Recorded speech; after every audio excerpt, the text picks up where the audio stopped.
So again, for me, it's am I in this space where I'm shifting responsibility for me, for my life, for who I am, who I can be or who I can't be?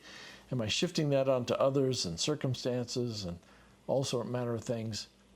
Or am I living in the present moment, doing what I can right now, wishing I could do more, but just being able to do what I can? It makes me think of that young walker that I've told you about before that got mad at the other young walker. This kid was smart. He was really smart. Like, I like talking to him. Young kid, but he was smart. But in the moment, he says, I deserve to be angry. And it's like it's this thing you're trying to achieve. Like what I'm trying to achieve in life is being angry. But wow. Right? But I think that's what happens when you're in the box. Oh yeah, I present, feel that. Yeah. You actually feel like you need a reason to cling to that anger, and therefore you actually are committed to a future of anguish. Because then why would the phrase "I deserve my anger"? I deserve to be angry. I think in the box that makes sense. Yeah, it does. And out of the box, it's the most absurd statement ever. Yeah. But I've been angry before. Why would I say I deserve this? Because I need to be justified in hating whoever I'm angry with. Yeah. And then I deserve it. They did this to me. Yeah. It's okay that I hate. Out of the box, I don't want to hate anyway. And being angry is miserable. Yeah. And I want Why do we good relationships. Why would we ever want to be justified in feeling miserable? Yeah. Why would it? Yeah. So I've noticed that when I'm here in this box, in this space, that, look, I don't like mistreatment, right? But when I'm mistreated, it's actually delicious. Because I find innocence in being mistreated by others. So if they do that, I can shift it and say, yeah, well, see? Excuse. See? Right there. What am I supposed to love that? I'm supposed to love that jerk?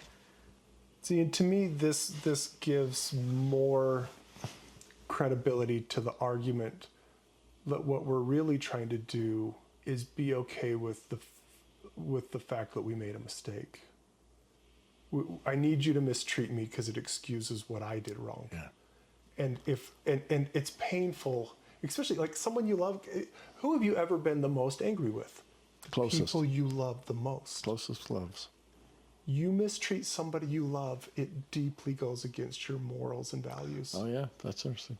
And I think that's so painful for us that somehow we would rather, in a moment of absurdity, in a moment of deception, we would rather hate them and have it be their fault that we're carrying hatred and anger towards someone we love, than just sit with the fact that we made a mistake. And sometimes I hate, and sometimes I get angry. I hate and I get angry, but I don't have to stay there. Yeah.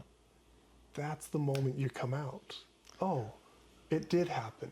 I was in the wrong. I did mistreat someone I love. Yeah. And the minute that you can just sit with that, you don't have to be there anymore.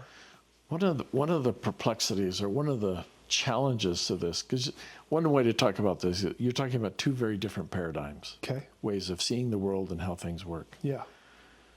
Well, the difficulty is, whichever world I'm in the box or out of the box, we use the same language. If I'm in the box, that language, all the language I would use to trying to describe the new moment is already used in a way to justify the box. Mm-hmm.